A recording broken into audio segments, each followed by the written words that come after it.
তুলে দাও মালিক।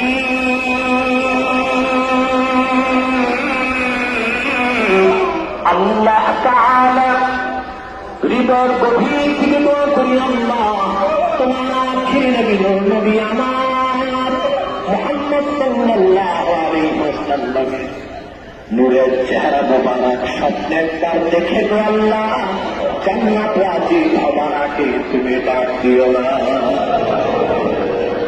আল্লাহ তাআলা একবার একাধিকবার যারা তোমার আখির নবী মুহাম্মদ সাল্লাল্লাহু আলাইহি ওয়াসাল্লামের নূরের চেহারা মোবারক স্বপ্নে দেখার সৌভাগ্য লাভ করেছে, জীবনে তার দেখার জন্য তাদের কপাল আল্লাহ তুমি সোনার কপাল বানায় দাও।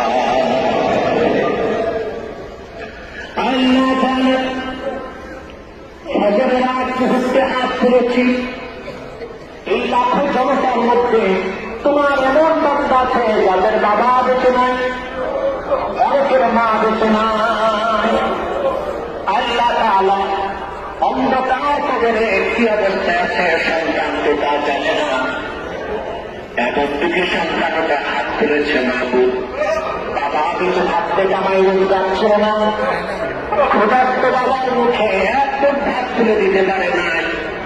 দুঃখিনী মা ঈদের সময় একটা ভালো কাপড় কিনে দিতে পারে নাই, এখন হাজার হাজার টাকা কামাই করে কিন্তু টাকা বেছে নেওয়া নাই।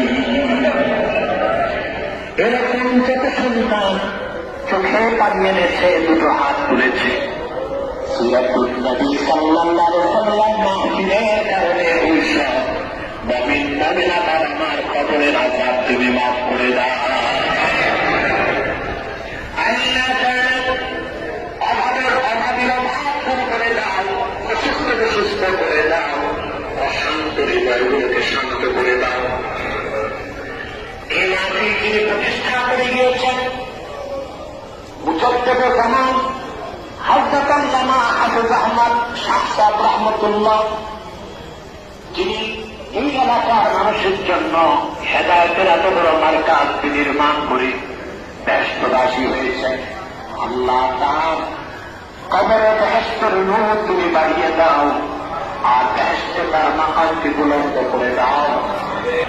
اللهم حبب إلينا سنة حبيبك محمد صلى الله عليه وسلم، وكرر إلينا الشرك والكفر والعصيان.